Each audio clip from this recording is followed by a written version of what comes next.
นี่ recording All right. So guys, we begin course in ไม่ management. ได้พูดไปหมดเลยไม่ทำเนี่ย Kids, right? yeah Yeah. Okay. We begin the course in management, and today we begin to cover as much as we can from chapter 1, maybe all of it.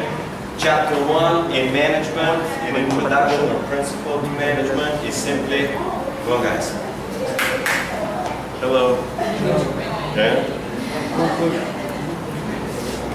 All right, let's get these kids. See? Teacher, I go back or No, here? no, No, it's- here. Yeah. All right, guys. Everybody. All right, please. So, managers in management, chapter 1. And first of all, what we're trying to do today is fairly straightforward. Tell who managers are. Next part is define management. So, what is management? After we define management, we want to describe what managers do. We also say them. So, who the managers are, what is management. Number 3, describe what managers do. The next important part for today is explain why it is important to study management. And the last piece is some of the factors that are changing management. Last time I explained that one of the major factors is globalization. Globalization is very important. All right, we begin with part 1. If you guys should buy the textbook is this little thing, Fundamentals of Management by Stephen Robbins, okay? And you should buy the textbook so you can actually follow from the textbook too. So number 1, tell who the managers are and where they work. And managers work in an organization. Organization is a collection of people who work together for a common goal. They try to accomplish the same objectives. And the primary objective usually for any business is profit. Managers work in organizations. The organization's usual goal is profit. Sometimes for a government organization it will not be profit. For a government organization like police it will be low crime. But they all work together. All right? And organizations have certain characteristics. So every organization has specific goals. For this university, which is a non-profit university, the goal is education, raise the young generation and allow them to have good careers to build and grow your own country and your own economy and make good lives for themselves, for yourselves, okay? For the police, it's low crime. And for all other businesses, it's simply profit. So, the next characteristic is that all organizations are built of people. That's natural, okay? This is not a zoo with animals. So, police department has people. University has people. Any business has people. And finally, it has a structure.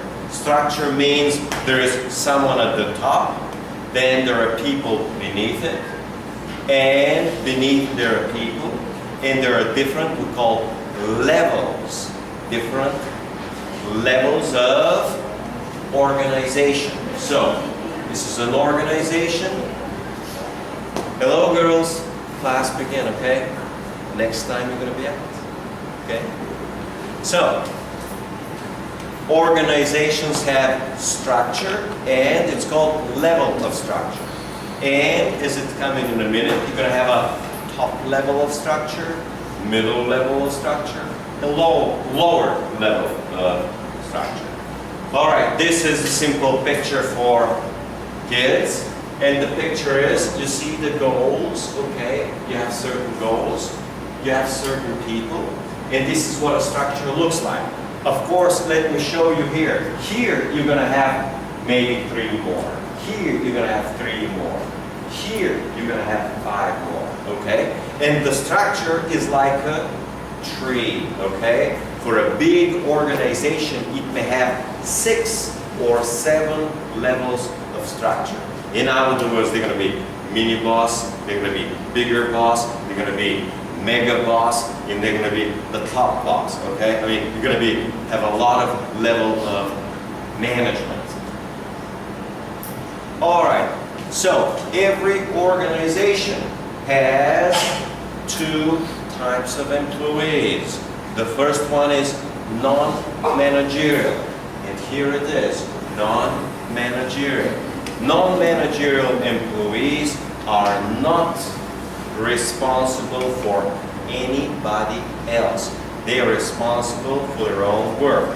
Yesterday I gave you as an example that I am a non-managerial employee. This means I'm at the lower level in academia. I'm not responsible for any other professor. I'm responsible only for my own work, okay? So I'm not a manager. Managing basically means you run other people. And that's the characteristic of manager. These are individuals or people who direct the activities or the work of others. Who direct the work of others. So if somebody is responsible for other people, he is a manager. If he is not responsible, he is not a manager. And that's the basic difference. Are responsible for other people or not responsible? Me, as a faculty, as a professor, I'm not responsible for other people's work. Now, I am responsible for you, okay? But you're not working here. You are customers here, okay? And remember what the primary characteristic of a customer is? The primary characteristic of a customer is someone who's paying for a good or for service. So you're paying tuition and you expect for that tuition to get in this case, service. And the service is education. And we're, as you see, using a lot of technology, camera, PowerPoint, computers. You've all got iPads to improve the productivity of my work as a teacher, was a job, and for you as... Now, this technology is no different than you using a motorcycle to go from here to there. It takes 2 minutes with a motorcycle instead of 10-minute walk. Next one. Next one is management levels. So, management has a structure. And structure has level. And this is just one example. Example of top managers. And top managers represent the top level. Then you have middle management. Middle management is the middle layer or the middle level. And then you have the bottom managers. And bottom managers are called first line manager. First line manager is a manager who works only with non-managerial employees, who is actually responsible non-managerial employees. Now, in major corporations in the United States, you may have 6 or 7 or 8 levels. 6, 7, or 8 levels because the organization is big. The organization may have 100,000 people. And in a 100,000 people organization, it will have 7, 8, or 9 levels of management. When I worked in the year of 2000 to 2003 in a big American corporation, it was SBC Communications, I had a tiny little boss. My tiny boss had a little bigger boss. This is within the sales department. I was in sales operations. So my little boss had a little bigger boss. And then we had the big manager of sales and sales operation. Well, he had a manager of the software division. And the manager of the software division had the manager of the whole corporation. So you have 5 levels of employees or 4 levels of management built on top of each other. Okay? We call this structure. Okay, so what do managers do? What's their job? Okay? And it depends on their position. So for, we say, the top management, which we call big boss, will have very, very, very different responsibilities than the little manager. For example, the president of the university will have a completely different job than here the department chair. The president of the university will think, should we buy more land for the university? Should we build a brand new department? Should we build a brand new building? In other words, he will be focused on the big picture. He will be focused on what we'll discuss in chapter 4, the strategy. Okay? Strategy is about the most important things related to the corporation. Okay? This is the same as the direction of, in our case, the university. For example, when I was working in another country, the president of the university said, oh, we want to have an English-speaking program. And employees, meaning other university professors and management, didn't care. But the big boss said, it's important for us. We're an Asian economy, we're an advanced, developed economy, we have to have an English program. The English program is important for us. And whether middle management or low management like it or don't like it, he's the boss, he decides, he tells them if somebody doesn't like it, they can go out, okay, and find another job at another university. What about middle management? Middle management is usually coordination. Middle management is trying to communicate with top management and at the same time with low-level management. So what they do is coordinate activities between the top management and the low-level management, and they say manage the activities of other lower management. But this is not exact. It's not just managing the lower. It's coordinating between the top and the bottom. In other words, if the president says we need an English program, then these guys will hire new professors with English skills and so on. So they'll try to see that what the big boss wants, what top management wants, it gets eventually done. And finally, first-line managers simply direct non-managerial employees. In other words, for example, the department chair will be managing me. Now, the department chair will have a boss who's going to be the dean, okay? The dean of the school, in this case of the faculty of hospitality and tourism, okay?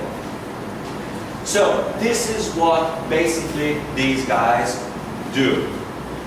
Oh, these guys also have titles, okay? Remember, for the university, we said that the university has a president, but sometimes going to be chief executive officer. Sometimes it's going to be a vice president, okay? It's going to be vice president in finance. They like to call themselves VP. VP meaning vice president, okay? Well, what about the middle manager? It's going to be district manager, division manager. Sometimes it could be called regional manager, okay? They all like to call themselves some sort of a manager. And finally, it's just going to be supervisor, team leader, okay? All right. Section number 2. So we finished section number 1. Section number 2 is define management. To define means, what does it mean? What is management? Okay, what's the subject of management? And we move on. Management is a process. Take a look how it's italicized. It's a process, okay? So it's not a one thing, it's a process.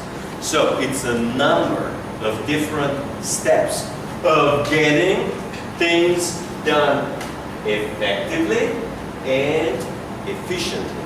So you gotta do it effectively, you gotta do it efficiently, and I will be explaining now what is effectiveness and what is efficient.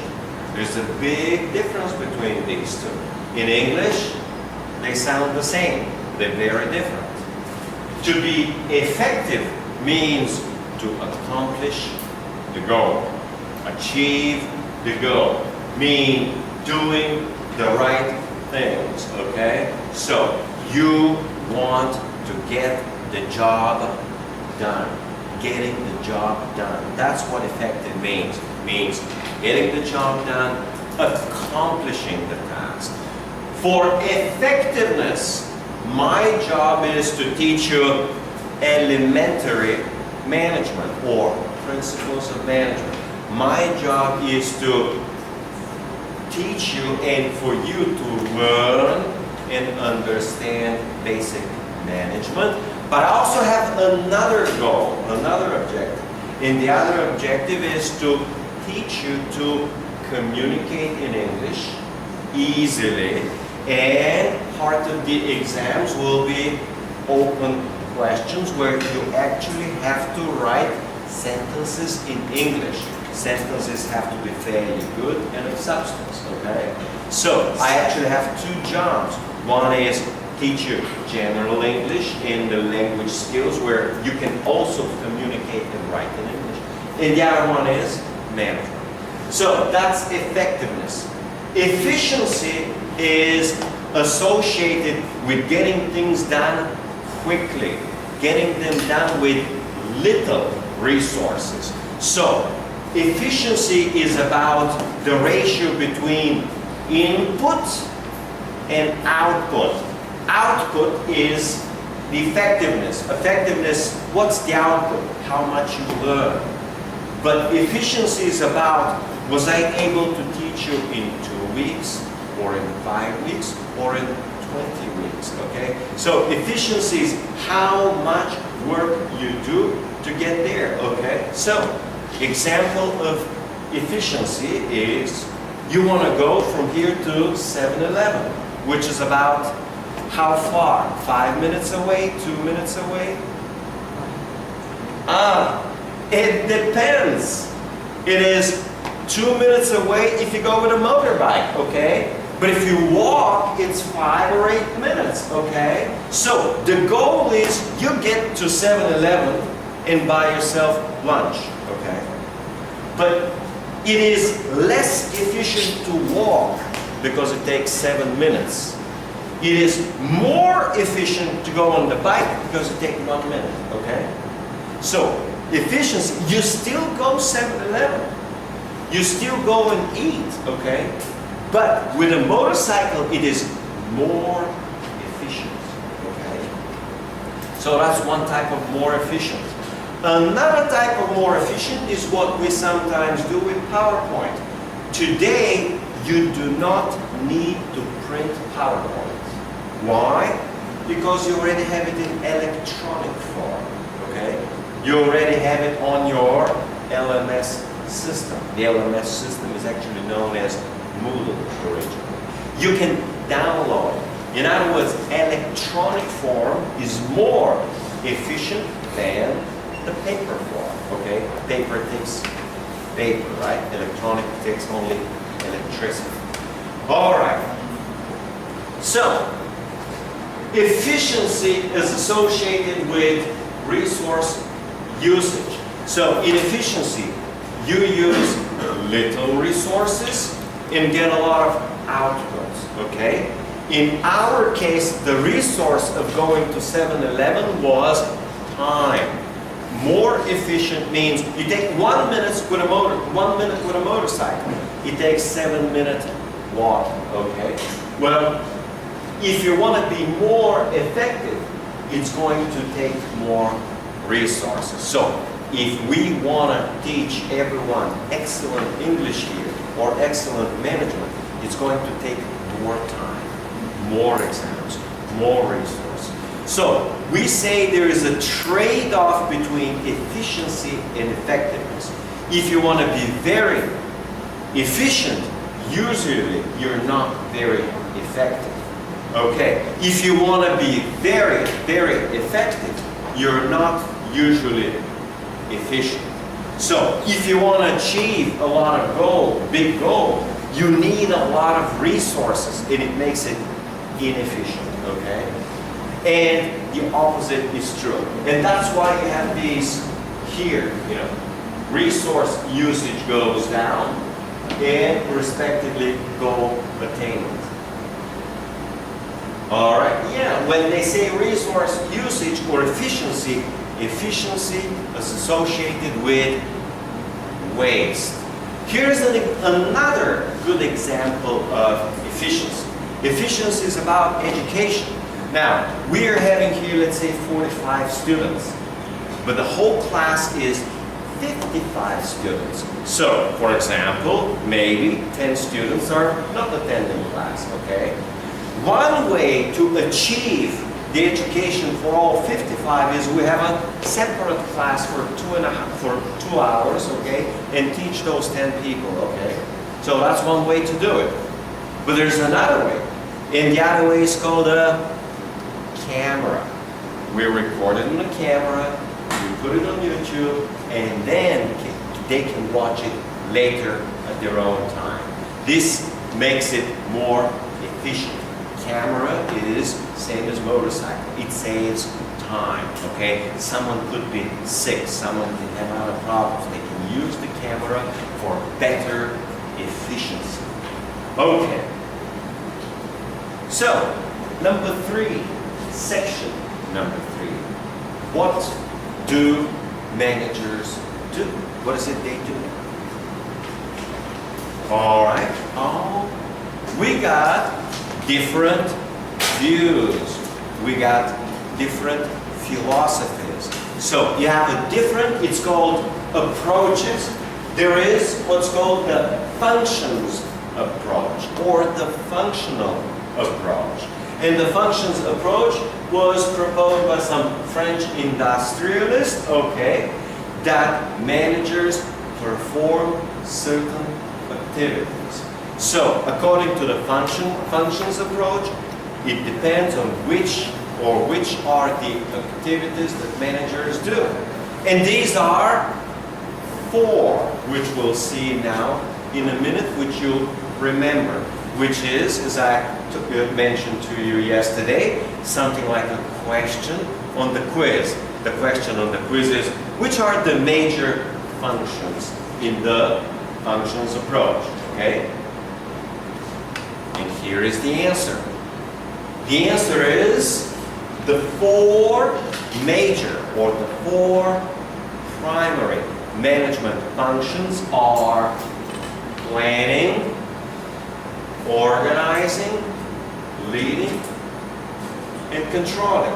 These are the 4 primary functions. Our whole textbook, and our course is organized according to the functions approach. Now, if you by chance happen to open the syllabus, or you happen to open the textbook, you will see that section 1, you can try to zoom in here, yeah? Section 1 is introduction and section 2 is planning. Section 3 is, does it work? Organizing. Section 4 is leading, and section 5 is controlling, right? Camera is more interesting, right? Yeah. Okay, you got it back? Yeah. All right. Now you can zoom out, right? Good. So, what we're doing is we organize this whole course, the subject, the way we study. All right, please. Let's maybe, is this, where's this air conditioning lower a little bit? Who can?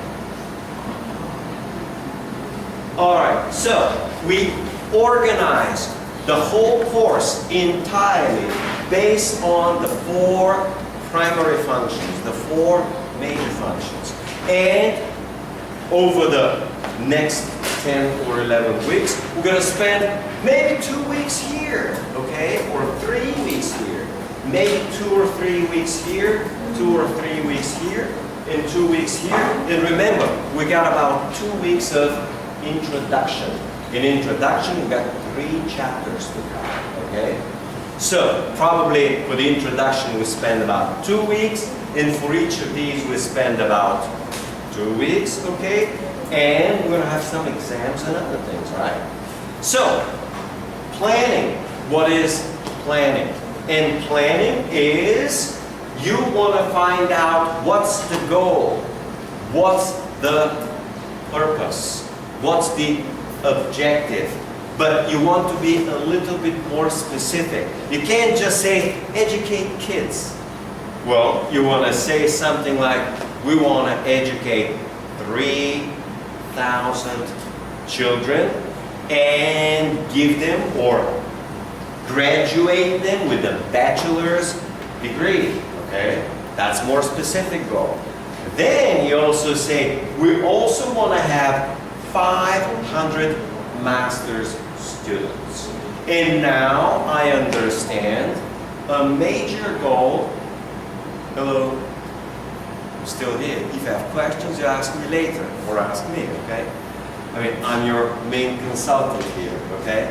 And the university has a new goal or a new purpose of opening and developing and growing a PhD program, a doctoral program, okay?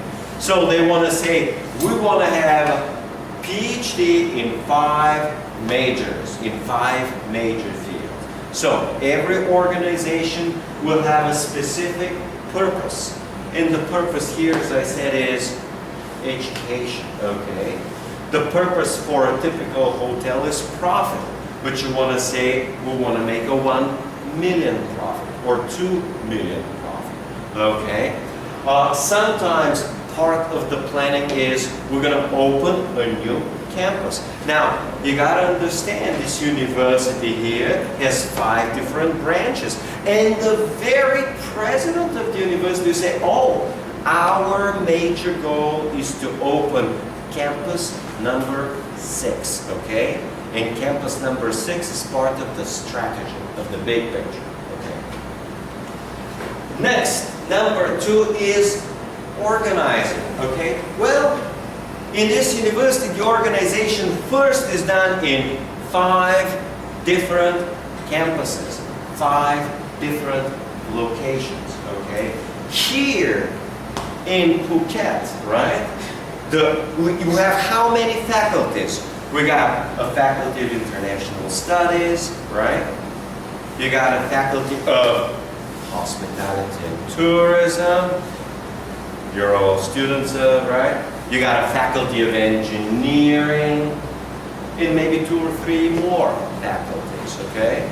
So, you got a total of, in this university structure is the same as organization. So, an organization means some structure. So, the structure here is into faculties, okay? So that's what the organization. Oh, and there it is. See the key word in organizing? The key word is structuring, okay? So organization has arrangement into different structure. The structure here is called in this university faculty. In a corporation, the structure may be called division, okay? So a structure will have a specific name, okay?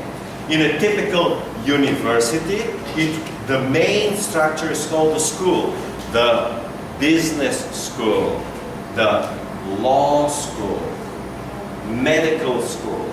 And then within business school, we're going to have finance department, management department, marketing department, economics department. So you will have different departments. Okay. The next, third function is leading.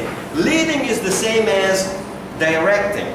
For example, the department manager tells me, you teach management and you teach accounting. What am I supposed to say?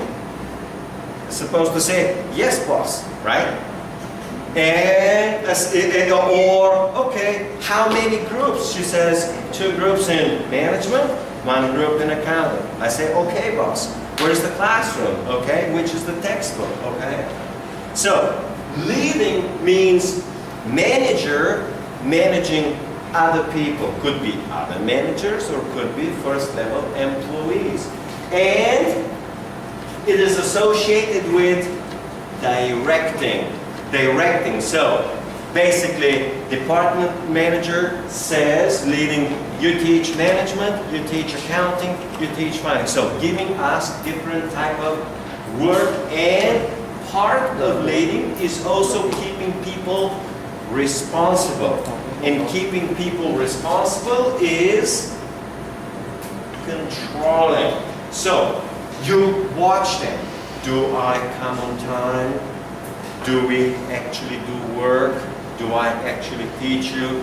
Do I give you good exams? So they actually see what we do. Well, can they see what we're doing here in class? Can the boss see what we're doing? Well, 2 ways to see. One is asking you, hey, is he actually teaching you?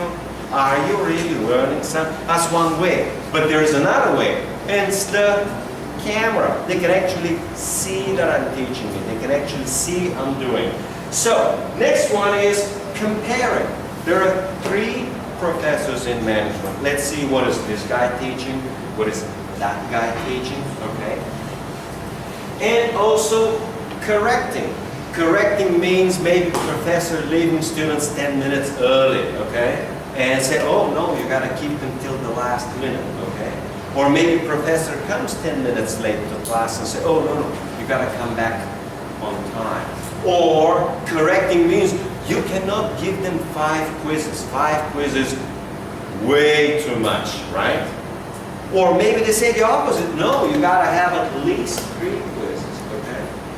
So, correcting is seeing something that is not right and tell them, oh, you gotta fix this and you gotta do it right, okay? So, these are the 4 major management functions. They will be most likely on the first quiz, okay? And you have to explain a little bit about one or some of them. Okay, now there is a different type of approach. And a different type of approach explaining what managers do is according to their roles. So one strategy is you look at the functions, and the functions are 4. But a completely different approach is the approach of management roles. Yeah, you can also sometimes zoom in a little bit, right? You can zoom in a little bit so they can see, because these are very tiny. Try to zoom in the first here as I talk, and then maybe zoom in later here. So the first one is called interpersonal roles. And number 1, you see you have a number like 10 roles over here. The first one is called figurehead. And figurehead means he's the big boss. He tells what other people do. Everybody's looking up to him. He provides example with his behavior, with his clothes, okay, with his attitude. So, in a sense, but a little bit different, he's a leader. And leader is number 2, okay? Figurehead will be when they need someone to show up on TV and say, oh, our university is great, we're doing this and that. The figurehead is the guy who's going to show up on TV. He's going to smile and he's going to say, our university is great. We're #1 in southern Thailand, right? So he's going to be the one. He's going to present or represent the university in media. He's going to represent the university in newspapers. When there's a big event, he's going to be representing the university. And final, within the interpersonal role, managers will function as a liaison. Liaison is a nasty French word which means connection. Connection. So, I gave you the example of a liaison of middle management. Middle management provides connection between top management and lower level management. Sometimes for lower level management they call it bottom management. Yeah, bottom doesn't sound good because bottom, you don't want to be at the bottom, right? So they don't say bottom management, they say first line management, okay? First line management sounds better, sounds nice. But it's bottom management, okay? If you got a top management, you got a bottom management. And liaison will be middle management providing connection between the top management and the first line management. A completely different role. So you see we got 3 groups of roles. Role number 1 is interpersonal with these 3. The second is informational. And the informational group has a monitor role. Monitor role will be basically the department manager, department chair, looking at me and saying, oh, are you going to class? Are these kids listening? Are they studying? How are they doing? Basically, to monitor means to watch the others, the lower level people, do their work. You just watch them and see if everything is okay. Part of monitoring is to see if things get done, if work gets done. And if it doesn't, we said later on there is correction, okay, control. After monitoring there is dissemination. Dissemination is dissemination of information. Dissemination means to give news, to spread the news. So I get from my boss every couple of days news. Well, we got to do this, this, and this. You got to give them so many exams. You got to do this. You got to do that. You cannot do this. You cannot do that. Or there will be a holiday on whichever day, okay? There will be no class, okay? Or part of the dissemination is there will be on this week, on week, let's say number 8, there will be midterm. And on the midterm, your exam will be with this group of management on whichever date, okay, an hour. So they tell us certain things that are happening as part of the organization, okay? So they inform us. It's about information. And finally, they act, meaning the manager acts as a spokesperson, okay?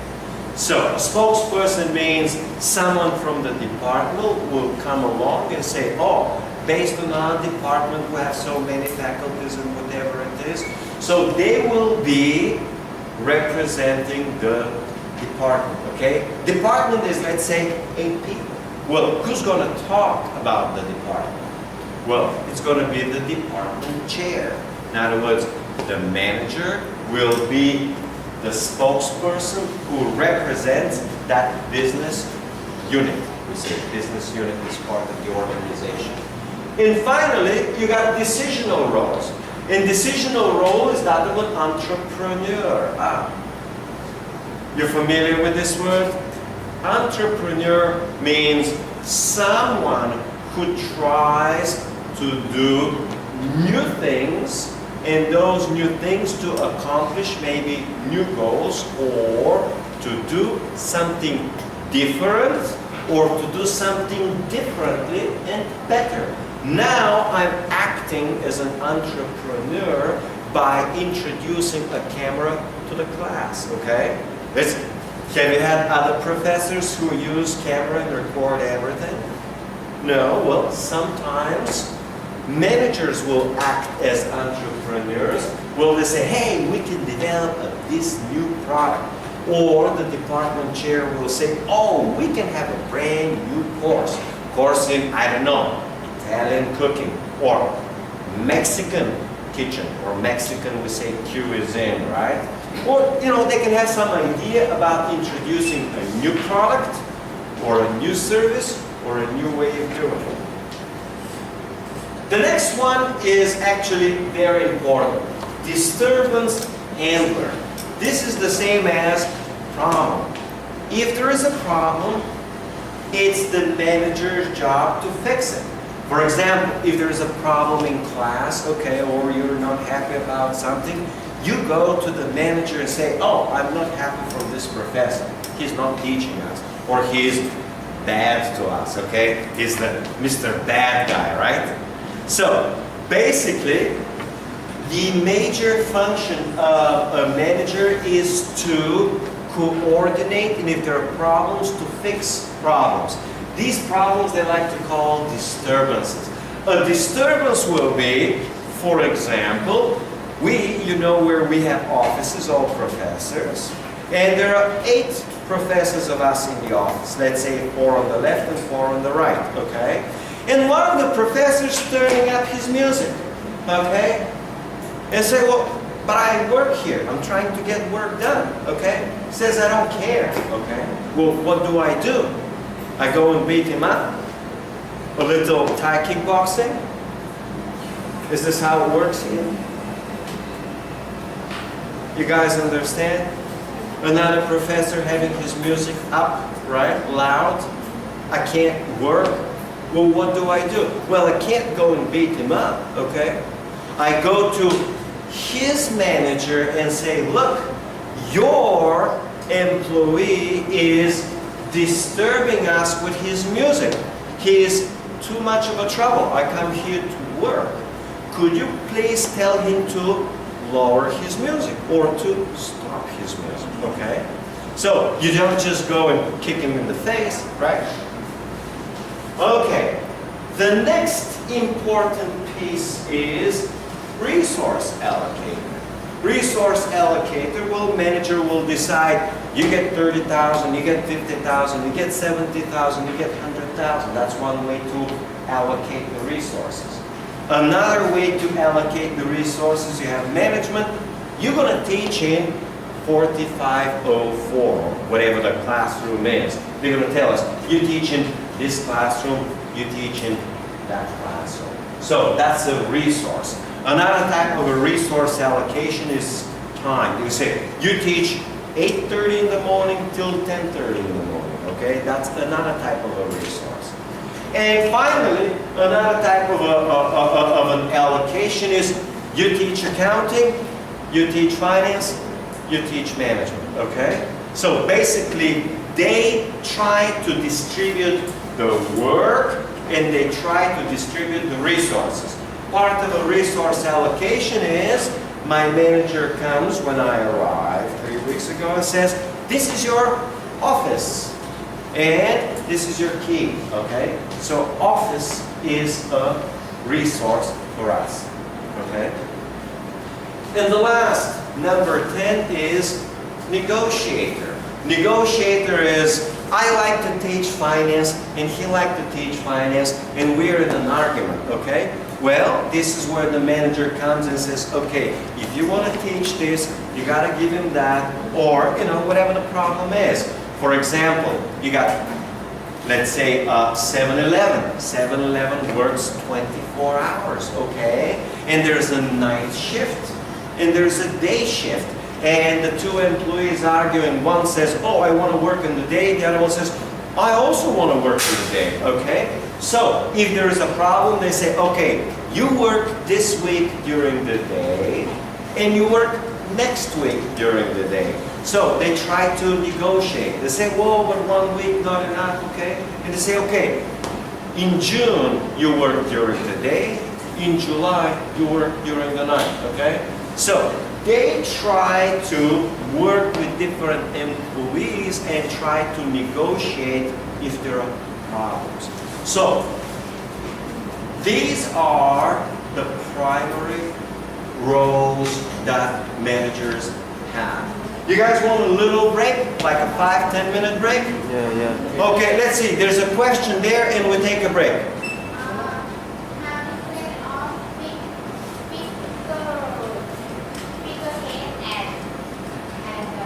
And what? Okay, figurehead, and which is the other one? Spokesperson. Oh, they're unfortunately they're very similar. Spokesperson is someone who represents the ideas of the department or the business school, and he speaks for the department. For example, you got a business school and there's going to be the chair of finance. He speaks for finance. They have a chair of management. He speaks for management. Chair of economics, speaking for economics. Chair of accounting, speaking for accounting. And chair of marketing, speaking for marketing. So, when there is a school meeting, each manager will be speaking for his little department, okay? So, he will be representing his particular unit. All right, let's take a 5-7 minute break and then we continue. Pause.